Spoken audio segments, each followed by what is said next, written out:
Hello hoppers, today I am in Santiago de Compostela. I am at a strategic spot and I'll show you how to get here, and I have the cathedral right behind me. It's a beautiful view, and if you're coming to Santiago you definitely have to come here and take some wonderful pictures. You know, I'm actually from here, sort of. I was born like just 30 minutes away from here, so I know Santiago very well. And I know how to get around. I know what places you should see if you decide to visit. I hope you decide to visit, because this place, there's something magical about this place. You know I love it, because every time I come here, I'm always bragging about it and saying how wonderful it is. So I thought it was about time that I prepared a video on Santiago. I'll be showing you like a few places that you must see. And I'll talk a little bit about the food and the drink and the whole tapas thing and all that wonderful stuff. So I hope you join me today. But first I have to show you how to get to that strategic spot I told you about, where you can get wonderful pictures of Santiago. You have to go to La Alameda, which is a park in Santiago, and make a right where the two Marias are, this beautiful statue that everybody takes pictures with. Well, make a right there.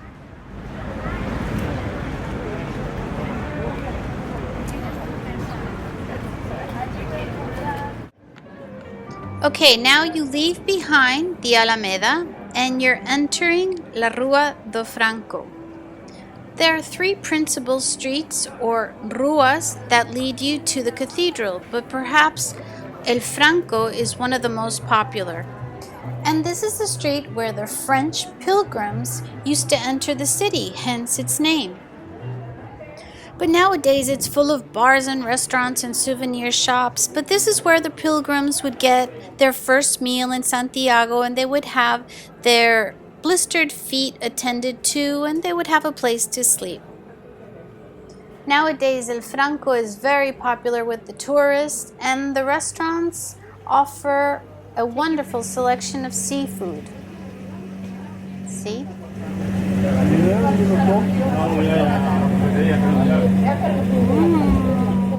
Okay, when you order a drink in Santiago, they will automatically give you a free tapa.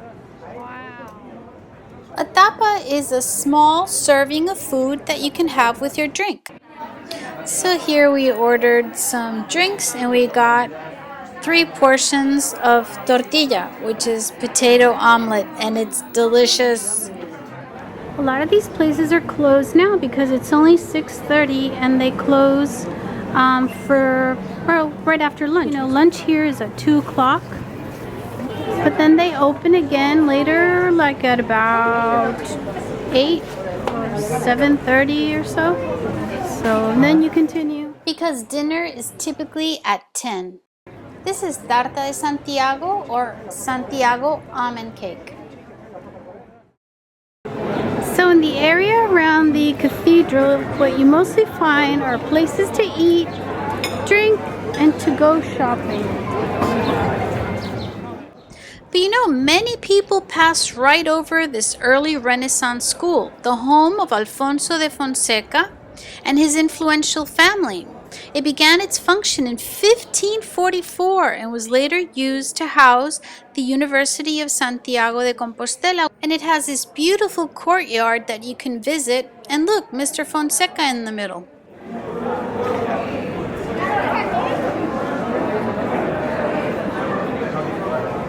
The Cathedral of Santiago de Compostela has 4 main squares. Praça do Obradoiro. As you can see, the cathedral is being restored at this moment. So this is the main square of the cathedral, and usually it's buzzing with visitors and tourists and the pilgrims. When the pilgrims finally get here, you know, they're really tired. Some of them are limping, they have blisters, and what they do is they just sit down on the ground, stare at the cathedral, and I think their mind goes blank. But they've completed their journey and they're happy. And this building here is El Hostal de los Reyes Católicos, and it's the old Pilgrim Hospital. Nowadays, it's a Parador. It's a 5-star hotel. To the left of the cathedral, there's this passageway that we'll be taking next. A Okay, on to the next square. This is Plaza de la Inmaculada.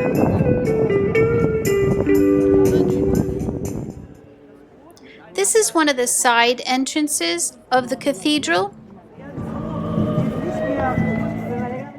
In this same square right across from the cathedral, you find this beautiful building that has been converted into a hotel. You can actually stay there. If you continue on towards the right, you will find a whole bunch of jewelry stores. It's because you are entering the azabacheria, named after the jetstone craftsmen that make jewelry out of this beautiful black stone. See how much stuff you can buy here? Okay, now you keep going straight and to the right. I love this place. A lot of people just sit on the stairs and just observe the beauty of this beautiful square, majestic square. A lot of tourists, different languages you hear. Oh, and did I mention this is one of my favorite squares? This is La Plaza de la Quintana. Yeah, I love this place. Especially the cafe back there, the top of the stairs. Yeah.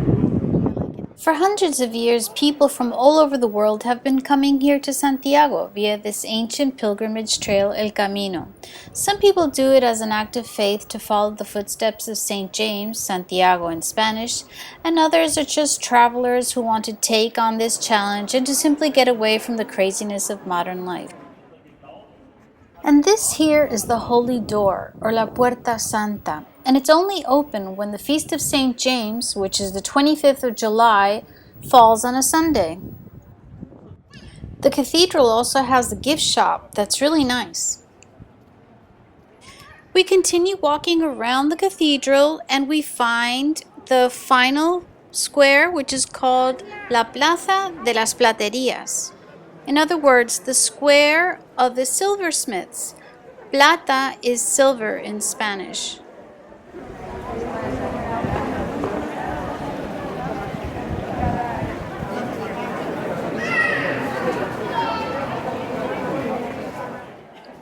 And they sell tons of silver.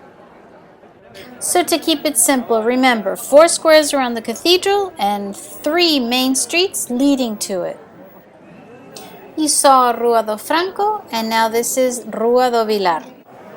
It's right off the Plaza de las Platerías, and this is where you find the Pilgrim's office. So pilgrims who have walked at least 100 kilometers or 200 by horse or bicycle can come here to get their Compostela, a certificate of accomplishment.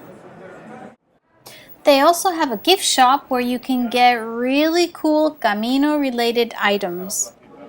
The botafumeiro is a vessel that is used to burn incense. You can imagine when the pilgrims got to Santiago, they were a little smelly, so incense was used to cover up the smell.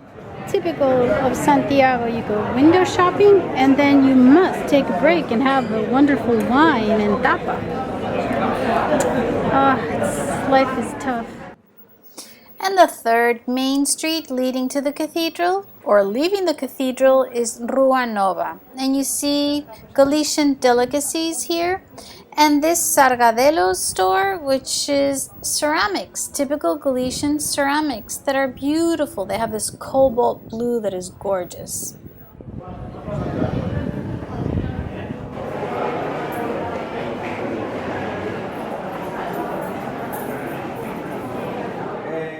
So Santiago is like a big museum. There is so much to see.